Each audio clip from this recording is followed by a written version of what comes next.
friend! Ito na naman po ang inyong Inday Garutay. At dahil maaga nga ako umalis kanina, hindi ako nakapag-upload. At ito nga pala ang video na kahapon pa yata to guys, na maaga akong kumain dahil nag-craving talaga ako sa ulam na ganito. Tingnan mo naman, ang breakfast namin, masarap. Ayan, yung corned beef na may pararas. At saka, ayan, kakain si Inday na less rice lang.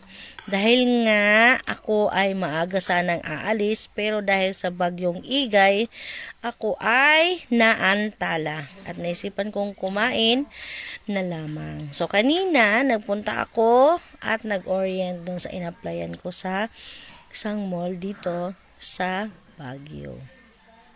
At dahil late na akong umuwi, so ngayon ko lang i-upload to. Ayan, ako. Ayan, ganyan ako kumain, guys. Naglilis rice ako, pero yung patatas, saka yung corn beef. Yung patatas, guys, na may corn beef. Yan ang paborito ko. So, ayan, kumakain ako mag-isa kasi tapos nang kumain yung kasama ko. In fairness, masarap pala yung luto ko. Kaya, salamat sa panonood!